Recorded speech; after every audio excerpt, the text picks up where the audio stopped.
Hi, welcome everybody. This is Nav Mathur with Neo4j, and welcome everybody from around the world, I guess. So good evening, good morning, wherever you are. And I want to just also talk about CluedIn. CluedIn is a partner of Neo4j. And Tim Ward is the CEO at CluedIn, and very excited to be here with him doing this webinar on GDPR. So without further ado, let's get into it. So the agenda for today is talking about how GDPR will impact your business. So just a really quick introduction to GDPR for those who are maybe new to this, but most everybody I'm guessing is well aware of this regulation and what is required. So we'll talk about personal data tracking and what is involved in doing that, and then talk about why graph databases are the right GDPR solution or foundation, and then get into the CluedIn aspects of this and their solution, and Tim will take us through that. And he will also give us a solution demo as well. And then I will wrap it up with the concept of a minimal viable solution. I think a lot of folks are struggling with this at the moment as to what exactly they should be implementing to get by, to squeak by the regulation when it becomes law in May next year. And then talk about next steps. So talking about how GDPR will impact your business, there are obviously a lot of scaremongering going on around with the fines that are being talked about, which are pretty hefty. There's also a lot of personal liability that is being talked about. There's actually a bill right now, the Digital Economy Bill in UK's Parliament that is proposing that company directors may become personally liable for the payment of fines. And so there's a lot of personal liability that may come in here. And that is scaring off a lot of executives at companies. But aside of all that, I think one of the key things here is that the accountability for companies is definitely increasing. It has been increasing, but with this law now, it's here and now. And then the regulatory leeway in terms of gray areas of the law is decreasing. So and also you cannot really pass the buck to cloud providers who may be hosting your data and providing the service back to you. You're still accountable for this data, this personal data. And so there's already been a lot of examples of fines that especially the larger firms have incurred or have the data authorities in different regions have imposed these fines on Google. The latest example of this was Facebook in Spain, where the Spanish Data Protection Authority called Facebook out for tracking people's ideologies, religious beliefs, personal tastes, and sexual preferences, and things like that, illegally. By getting third-party data and data that they had on people without clear consent. And I think that's the key aspect of this, is they did not have clear consent, and also they did not specify how they were going to use this data. I think these are the two key elements that brought together this fine of 1.2 billion euros for Facebook in Spain. Of course, they're fighting it, but the point of it is that this is already happening, and a lot of people would argue that, oh, they're just going to make examples out of these large firms, and it will not really affect us in the near future. and let's wait and watch and see what happens. And I think it's not only these large firms, but there are several examples of smaller companies also facing these fines. And I think it is just a simple.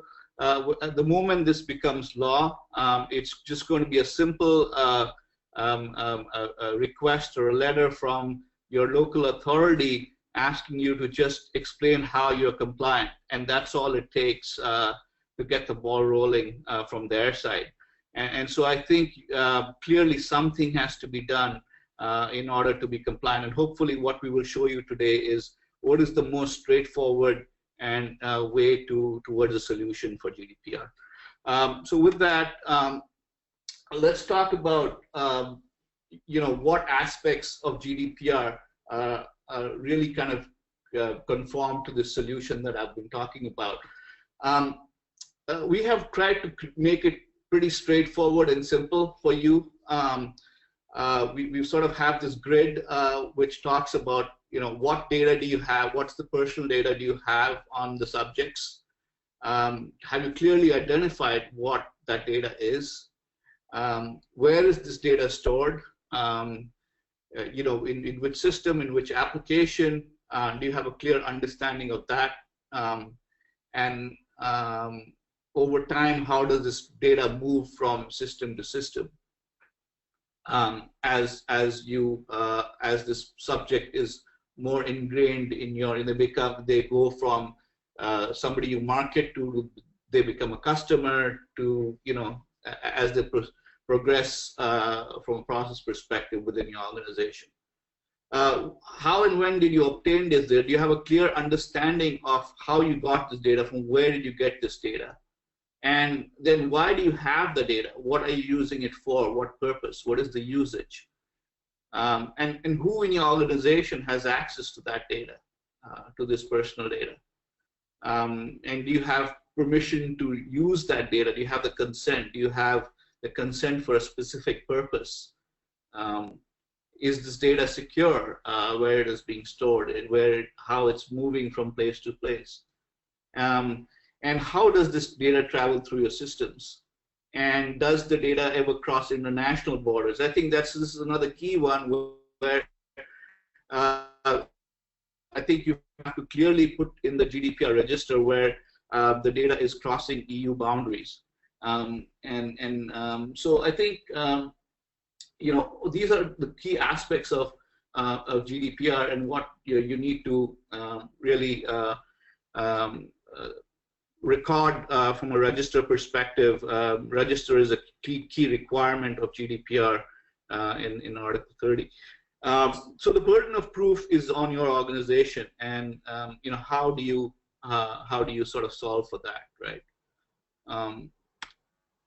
And so this is employing the right technology is definitely going to be key to having a most cost-effective solution for GDPR. There are a lot of consultants going around, large systems integrators and large consulting firms that are charging quite a packet in terms of the process consulting and kind of understanding the requirements to building a solution and then customizing that and all of that. And I think you can avoid all of that. There are clearly some process areas that you need to address, but so is having the right technology solution. There are a lot of solutions out there. Everybody is touting a GDPR solution today. And so it is very difficult to sort through all the different kind of solutions available. But generally speaking, there's a lot of solutions that are cobbled together. People that offer already products in areas around data governance, and compliance are scrambling to put something together.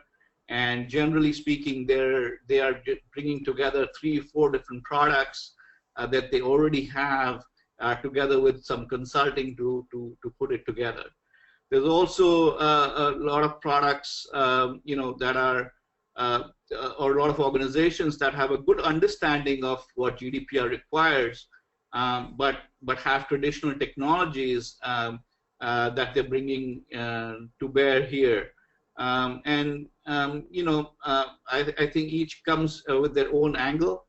But hopefully what we will show you is that this is a lot about connected data. So it's a lot about connecting your subjects, you know, the actual people here, as they're called subjects in EU terminology, connecting the subjects to the location in which the data is stored, to the application or the system where the data is stored, to the users that access this data, to the consent that these subjects provide, and for the purpose or usage that you have this data for, and so on and so forth. All of these kind of entities need to be connected together to kind of create a solution. And that connectedness is something that a graph database is the right foundation for. And one of the key aspects of what a data protection authority will require is data lineage. And what data lineage means is that how can you prove to me that this data that you have for the subject, are you clear about when and where did you obtain it? Are you clear about how it has traversed through your systems, who has had access, and when, and how are you eventually using this data? So are you able to show me that whole lineage so that I know that you are tracking this information in the register, and that, you know, you can prove yourself to be trustworthy to hold this data. This is something that a subject may ask as well. And so that showing that data lineage in a visual way is one of the key aspects of the solution, and that is enabled by graphs. So without further ado, I want to introduce Tim Ward from CluedIn, who's going to talk more about the details of the solution. So Tim, take it away, please. Yeah, sure. If you could just make me the presenter, Nav, that would be great. I'll share my screen. Absolutely. Excellent. Well, thank you for that introduction, Nav, and thank you everyone for joining this webinar. I'll give you a little bit of context. We are CluedIn is a company based out of Copenhagen, Denmark. We've been working in the GDPR space for some time now, and a lot of the kind of themes, the general themes that we're kind of hearing from our customers right now and future lifetime customers is that they're getting a little bit sick of the GDPR. Now, one of the interesting and what I think is the best parts about the updates to this regulation have been around the focus that companies have been placing on privacy, on security, on data breaches, and just a general training around how do companies work with the data that sits within their dispersed company environment. And essentially, we're kind of, I guess, from a product perspective, combined with the technology stack of Neo4j, solving this for our customers. So at CluedIn, essentially what we do is we are a data integration platform. The reason we exist is because taking a look at the average company, they use anywhere from 50 to 150 different tools to solve common workplace problems like sending mail, like setting up events, accounting, invoicing, project management, customer management. Of course, you can imagine the list just goes on and on. Now, we in CluedIn have seen a huge explosion in the adoption rate of new tools within companies. And we saw this as kind of a way of looking at the common status quo of data integration platforms now, and quite the manual and tedious approach that usually involves integration projects, and turning it on its head. So in fact, CluedIn takes quite an automatic approach to data integration. We require no downloads. We don't require engineers. We are very much a plug-and-play system for integrating tools that exist within most companies today. And so I think when Nav highlighted these 9 high-level boxes of what a company needs to do to be able to kind of meet this minimum viable product for being compliant and being able to process requests come May 2018, I think it's a really good high-level bird's eye view of what needs to be done. If we take a look at the regulation, it's 154 pages, so there's obviously a lot more detail and finesse to each of these points. But at a high level, I think Neo4j have done a fantastic job at kind of identifying the high-level points of what we should look for in a technical solution for being as compliant as possible coming May 2018. So based off our customers' feedback, based off the companies that we're talking to in the EU, there's this general theme of there's enough talk. We've been through the process, we've got the advice, and now we're looking for a solution that we can start processing requests tomorrow. The idea being when May 2018 comes, those companies can be overly confident that exporting the data to the individuals that request it is something that's not an unknown. It's not something that's going to be unforeseen. It's something that they have a lot of practice with, and they've built up this confidence in their technology stack. When we talk about GDPR, usually break it up into 5 different pipeline steps, and it's important to note that all of these steps are still very valid and important.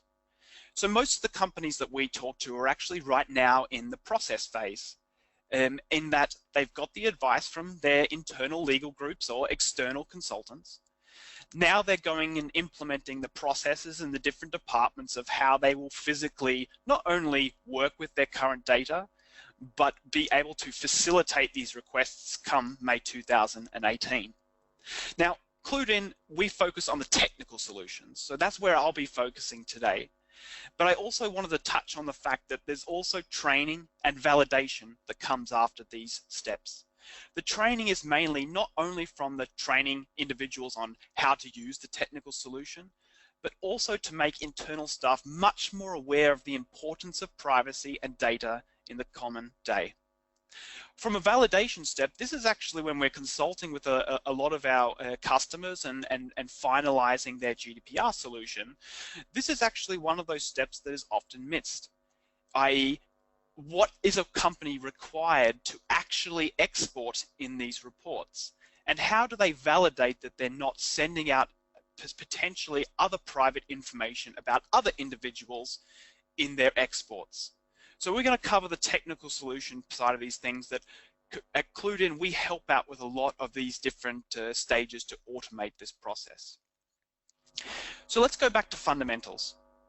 We have a very similar vision with Neo4j in that we want to build the connected enterprise.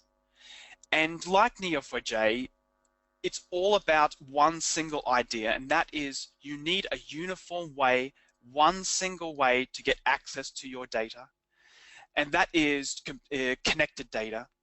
And the fundamentals allows companies to be able to move into areas like data-driven businesses, like being in the connected enterprise.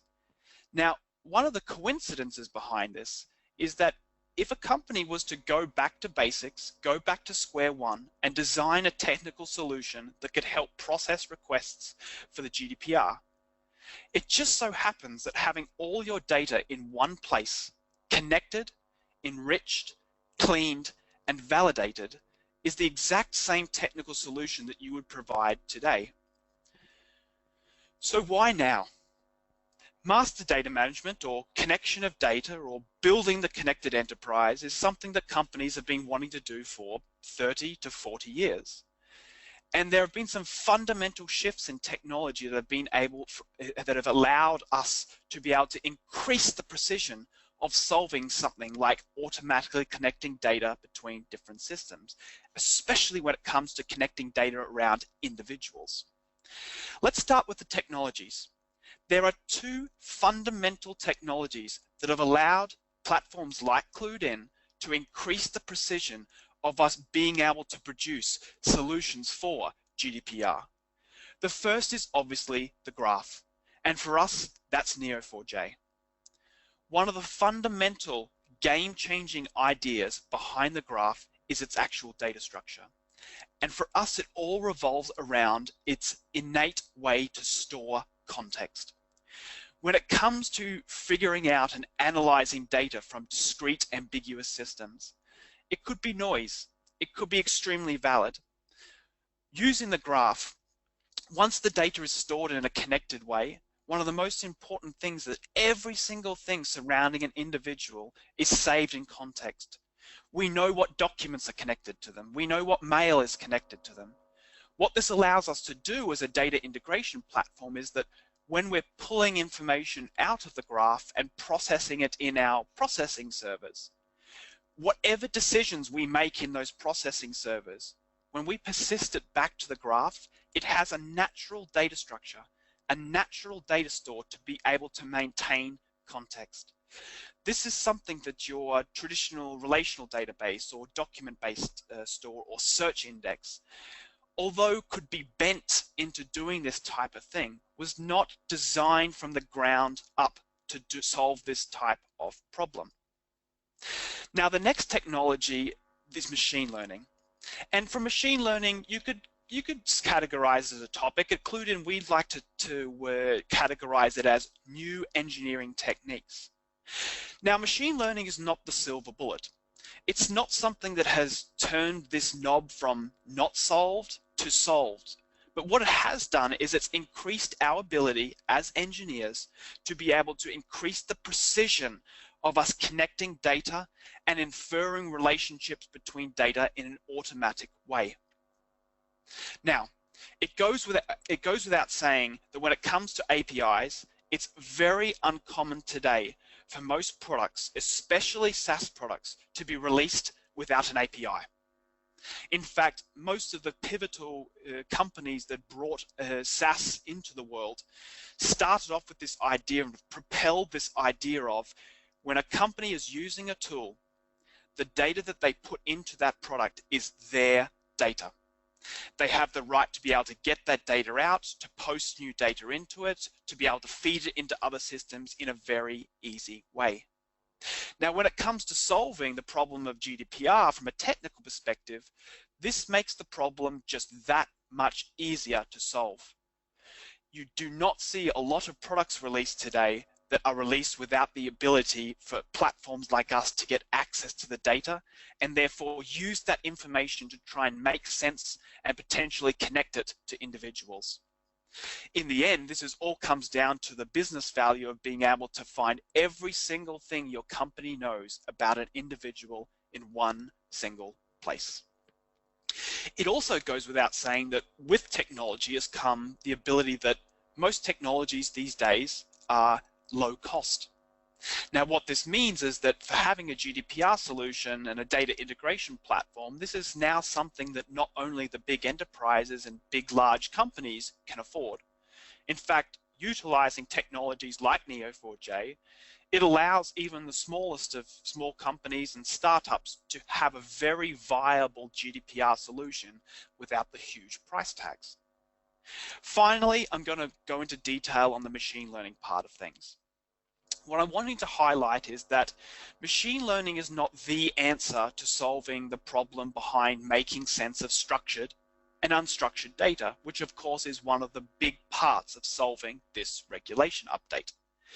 But let me give you a little bit of information from our production customers.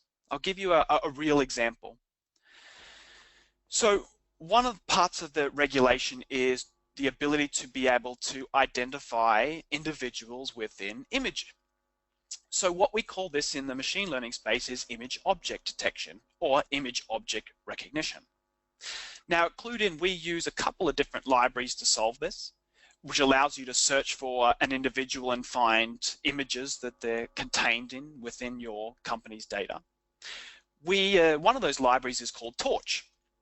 And Torch is a C++ library that allows you to train models and train data sets to be able to detect objects within images.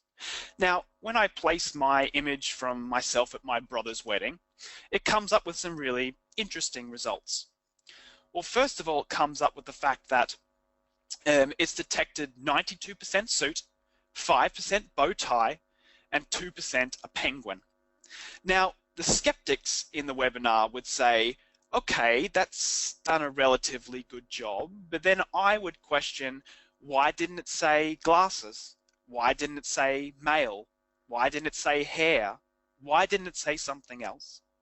And you'd be right to be a skeptic, because machine learning is all about solving certain problems to a certain precision. So when we place a picture of our CTO at CluedIn, who looks like your typical Viking, Nordic Viking out of Denmark, Copenhagen, Denmark, with a long beard and long hair, of course, it categorized him as a fur coat.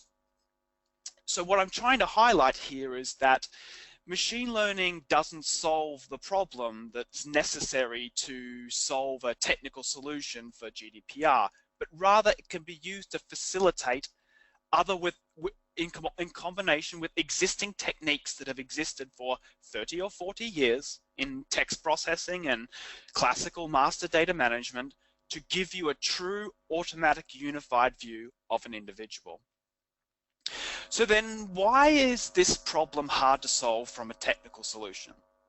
Well, first of all, at CluedIn, we kind of like to think that the GDPR and the regulation and the technical solutions behind it is one of the true first practical use cases of machine learning being applied to structured and unstructured data that could have huge impacts on the operation of a business. Now, of course, these techniques are great for adding value to existing products. Just the ability to add image object detection to a enterprise search feature seems like a lot of value. But when it comes to the regulation, the impacts and the potential fines that Nav highlighted, that's where it really impacts the bottom line of the operations of the business. Now, the next reason it's hard is because, unlike our brains, most databases that we're used to using as engineers aren't really designed to solve this type of problem. And of course, the data structure that sits behind Neo4j gives us the ability to connect data in a way that really allows us to infer relationships and to be able to find the similarities between data that could sit in completely discrete systems. And finally, the reason why this is hard, and in a way this is quite ironic, in that most companies that we work with right now are in the middle, or in fact at the end of their big data era.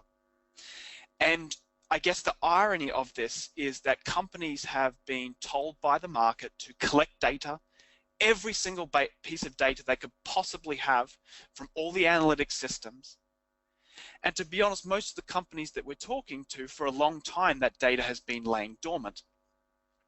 The irony being that now this data could be their biggest liability when it comes to the regulation updates.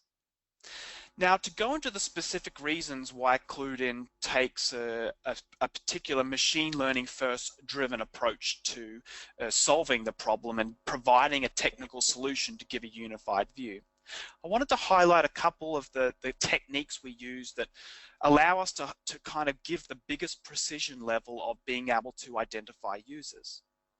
The first is called entity reconciliation. And this combines a couple of different techniques that fall inside the machine learning space. And first of all, one is called natural language processing.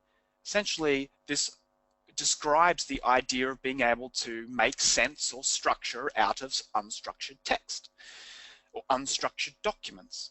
And this could typically be Word documents, it could be presentations, it could be chat, it could be discussions that you're having. There's no real structure that's easily given to us from these different discrete systems. The next thing is pattern matching in the graph. Now, one of the fantastic things that the graph, and especially Neo4j, allows us, if it gives us a technique to be able to look at the data around an individual. And that data could be connected directly or indirectly. What this allows us to do is to be able to find patterns in how data is connected to even offer a higher precision when we're trying to identify every piece of data in an organization that could relate to or completely identify an individual. The final 2 points is that to solve this problem, it's not a black or white solution. It's about statistics. It's about having a solution that can be very statistically confident that the decisions that we're making on connecting data between 2 different systems is obvious enough that there is some type of inference there. And finally, and I've talked about this before, but I just want to reiterate it. The idea behind graph databases and Neo4j's data structure is that context is maintained within the database. When we need to do certain types of algorithms or certain types of functions to be able to figure out what is this data we're looking at, context is so important to get these solutions. So let's have a look at a classic problem. Let's look at entity reconciliation. Entity reconciliation is the idea of taking discrete pieces of information from different systems. This could be your CRM, it could be your support portal, it could be a project management tool, it could be an online form registration tool. It's about taking the data from all of these different systems and trying to boil it down or consolidate it into related data, i.e. in this example, entity 1, 2, and 5 all refer to actually the same entity or the same individual. Now, they could have different names, they could have different email addresses, they could have different phone numbers, but essentially they all refer to the same individual. Now, the way that CluedIn solves this is in a very similar approach. We have integrations that go out to your different SaaS providers and on-premise installations. We pull the data from those different systems and we go through an entity reconciliation process. Now, one of those entities could look something like this, where you've got a name, you've got a first name, you've got a couple of nicknames, and something that's, you know, potentially very clean, and there's not a lot of personal identification information here, such as an email address or a phone number. Now, here are some other examples of something that could be a little bit more verbose. On the right-hand side, you might get something from a system that is completely unidentifiable. This is the status quo. This is just the base fact that most companies have data in different systems that look like this. So this is where machine learning comes in extremely handy. You can imagine that one way of solving this, and one way that it was typically solved, is to take different combinations, i.e.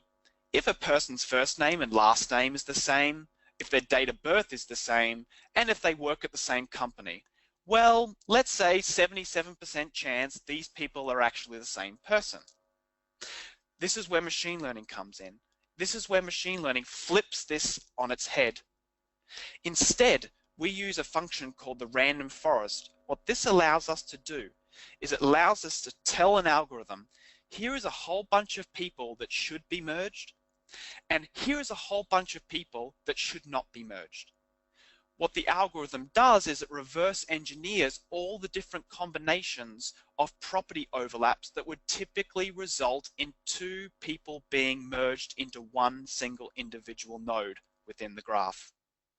And of course, catering for common things like spelling mistakes, things like abbreviations, things like names mentioned in different orders.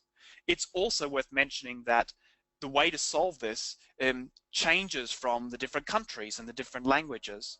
So a solution that can provide a GDPR solution for extracting individuals out of raw text in Denmark differs very much from English-speaking countries or Chinese-speaking countries.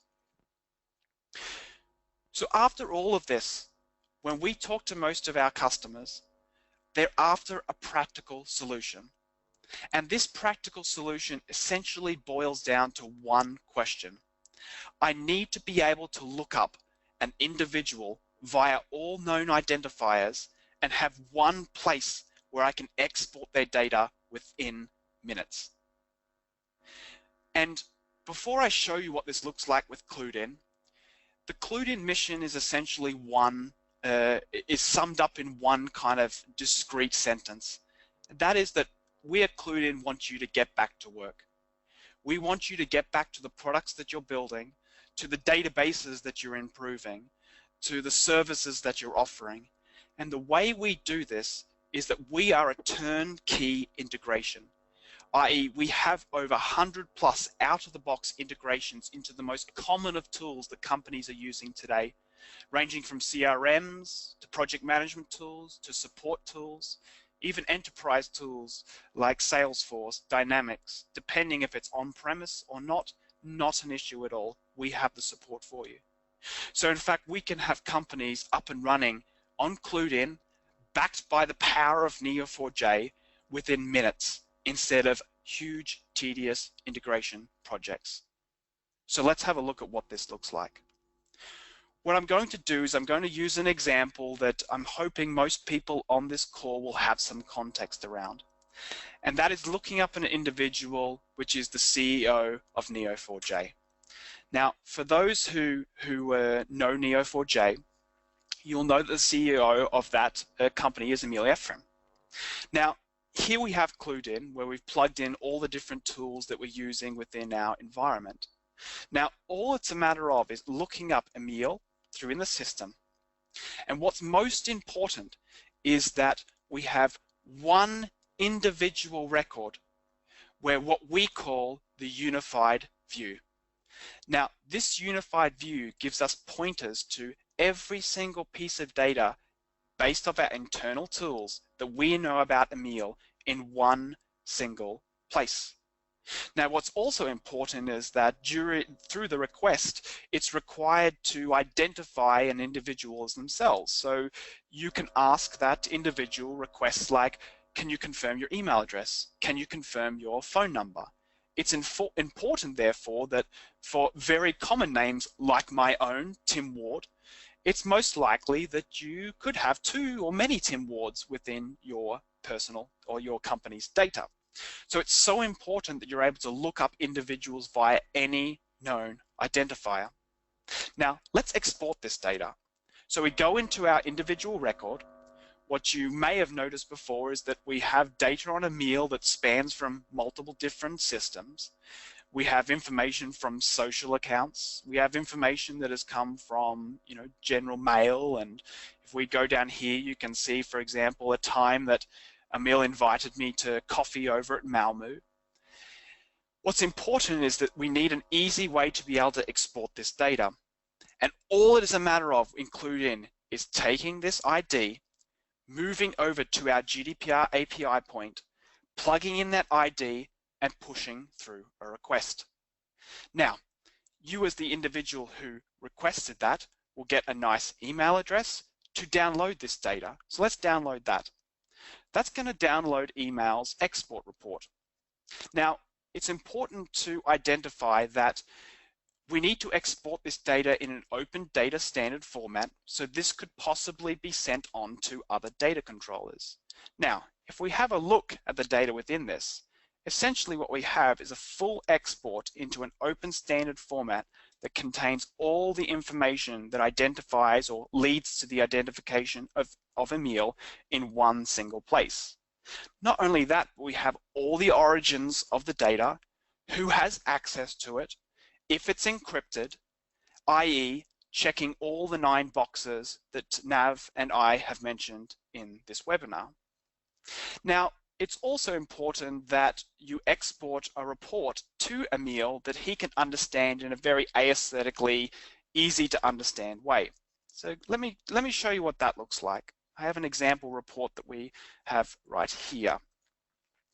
So let's have a look at a report which will be sent to Emil as an individual.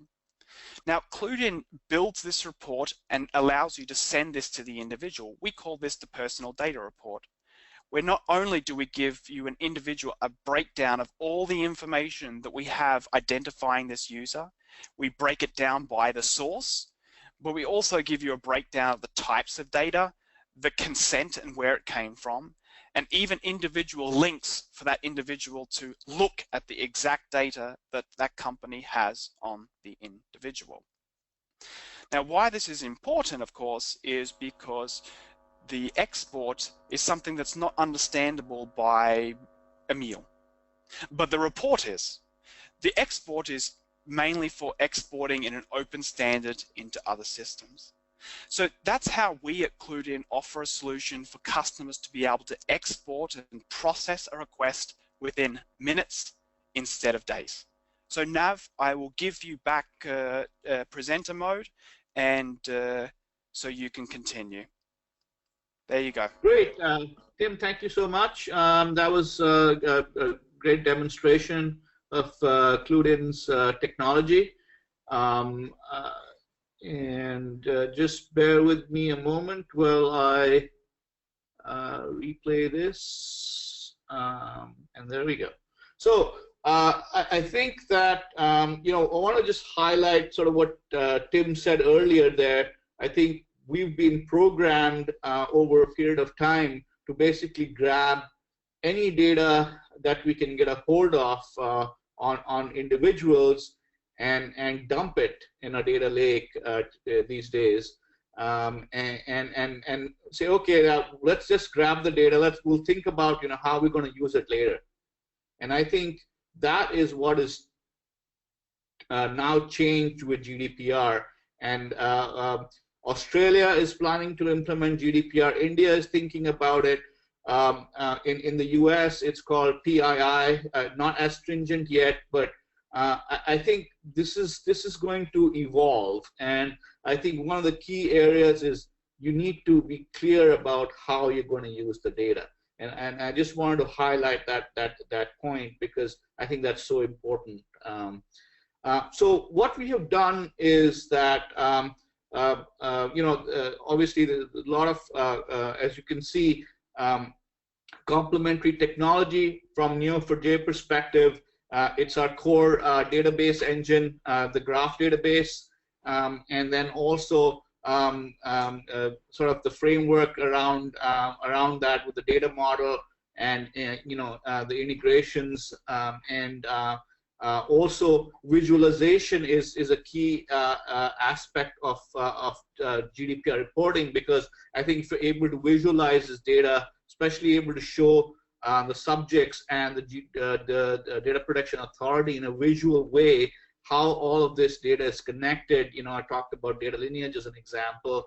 I think that's again a key differentiator from our perspective in the solution. And then of course CluedIn is bringing in you know, all the entity matching and you know, data deduplication aspects, and using machine learning to do that in a very effective and efficient way. So what we have put together here is a minimum viable solution. I think a lot of companies are struggling with this right now on what they need to put together by May that gets them past this regulation. And the way I have broken it up is that I refer to something called a static data and dynamic data. And by static data, I mean data that is infrequently changing, like you know, the applications or the systems that contain personally identifiable data. What locations are those applications or systems running at? Things like that, or for example, who are the users that can access a particular application. You know, these are pieces of data that don't change very frequently. You might add another application or a system maybe you know, 3 or 4 times a year at the most. You may add a location even more infrequently, and things like that. And a lot of organizations think that just having this type of static data and knowing, okay, yeah, we'll have an application that's running here that may potentially have personal information, or that, oh yeah, all of these people in my organization have access to, you know, John Doe's data. And that's good enough for GDPR, but that's not correct. That is not true. You also need dynamic data. Dynamic data refers to data that's changing almost on a daily basis. For example, you know, when data, personal data on a subject moves from one application to another application. That they became, they went from being a prospect to being a customer, or a different type of customer. So, like for example, in a banking situation, they were a savings and checking customer. Then they went to having a 401k account in the U.S., for example, or they went to having a brokerage account. So those are changes that make your data move from one application or one system to another system, and this happens. This is dynamic data, and this happens on almost a daily basis for different personal data. Is also when an employee within your organization accesses a personal data record in the context of the work that they're doing. That's again dynamic data that's happening on a regular basis, on a daily basis, and all of that also needs to be tracked, because ultimately, when you are trying to produce this data lineage of who accessed my data, when did my data get into this system, do you have the consent, what time and where was the consent provided? All of this becomes a combination of static and dynamic data. So just wanted to explain that and how we look at it. And then I've gone through and sort of taken each slice of this grid and separated it out from a static and dynamic data perspective. And I think this gives you a really clear view of how we look at the GDPR requirements and what need to be implemented. So I'm not going to go through all of this. You're going to get this when you have access to this slide deck, and I'll just sort of page through it. But the importance of static and dynamic data in the solution overall is a key differentiator from our perspective.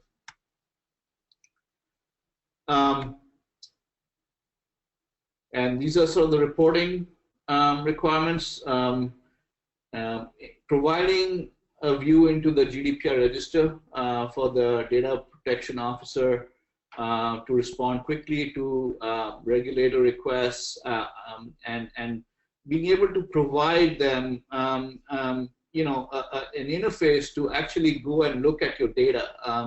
I think Tim showed you a way to export the data, but also you can provide visualization on top of the data so that you really don't have to necessarily export it if you don't need to, if the demand is not for data export, but if they can get a view into the data and run their own ad hoc queries to look at and satisfy themselves that you have the right solution, and you're able to sort of look at individuals, you're able to look at how they came into the system, how their data is being used, and all of that.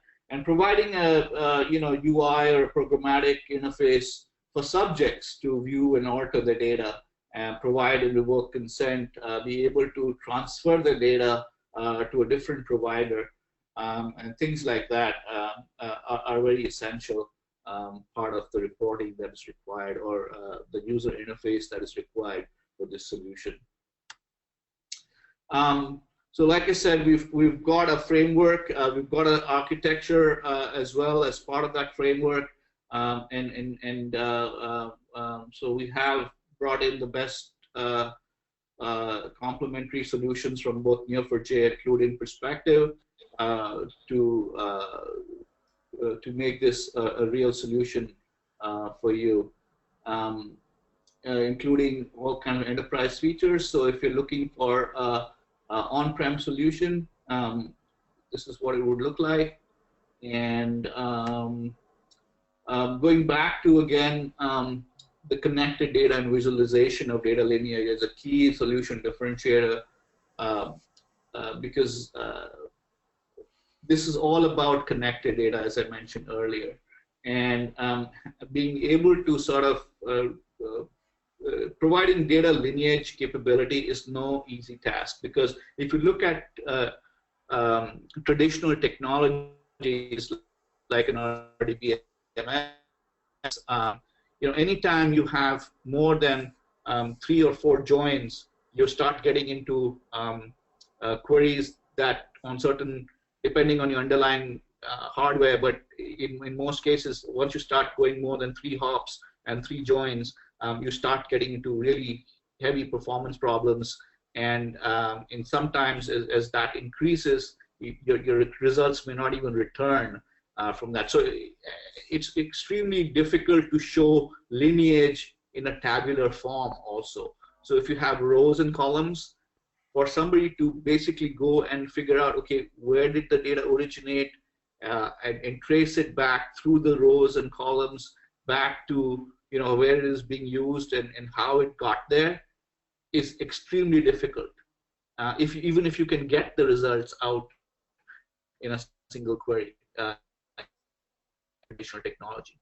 So this is where a graph database is really key to showing that in a visual way, and it's a millisecond query for us. So I think we take that complexity and make it really easy to query against.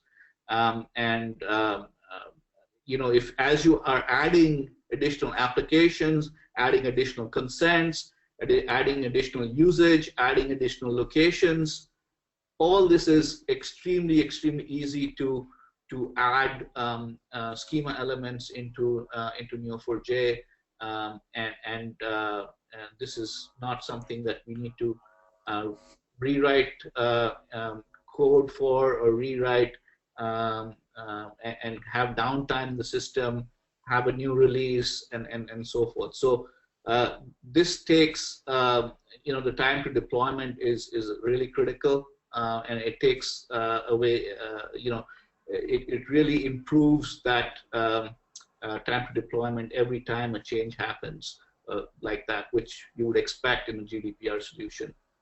As the regulations evolve, as you add more applications into your you know, GDPR system. So this is what a sample lineage. This is what sample lineage looks like. And by the way, this is extremely simple example where the green bubbles are really showing the actual time, or the actual movement when it happened, and the blue bubbles are the application. So RME refers to you know, a bank and its system, account opening system, core systems, CRM systems, offer management systems, and so forth. So this is how the data traveled between these systems, and this is an example, a demo that we did earlier, but I think it gives you an idea of what this lineage may look like. And this is just using systems and for a particular person, but it doesn't include location, it doesn't include users, it doesn't include consent, specific consent for specific purposes. So if you add all that, this becomes a very complex entity. And this is what Neo4j specializes in, simplifying these complex relationships and visualizing those. So with that, we are at the end of the webinar. I really encourage you to complete the poll. I think we've got a really stellar response. I think Angelica was just texting me that we've got about 80% response. We'd like to make it 100%. So if you could just respond to that poll question. And then from a next steps perspective, we've got a white paper on GDPR that you can download at that location. And that goes through some of what we've shared today in a little more detail. And also, I'd be happy to discuss your GDPR initiative with you. If you want to just go to that neo4j.com/brownbag and put in your request. Be happy to you know, discuss your initiative, where you are with it, how to take it forward. Please do take advantage of that, and both Tim and I would be happy to help. So with that, Angelica, do we have any questions? Yeah, thank you so much, Nav and Tim. That was a great presentation. We have a couple of minutes, so I'll try and squeeze in as many questions as possible. Thank you to those who participated. So I have one, I think this would be for Tim. So he's asking about security. So you're exporting from CluedIn, which goes to an email with a link to download. So really anybody who could access that email is on a path from its sender to the recipient. They could get that exported data. So how do you manage security with CluedIn? Yeah, so with the export, the token that gets exported with that link, it's a one. You could think of it like Mission Impossible, how once you've taken the phone call, it blows up. So we have a one, that access token lasts for one export only.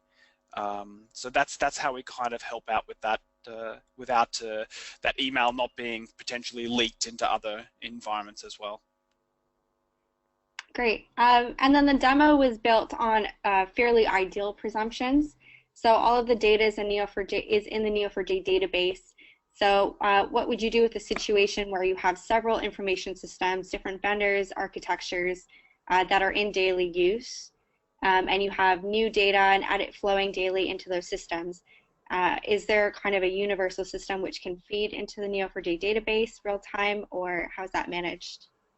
Yeah, so essentially our technology stack, although Neo4j is the primary data store that we rely on, there is a relational database there, there is a search index there, there is a columnar database, there is a distributed cache server, there is a blob store, so it's quite a polyglot design.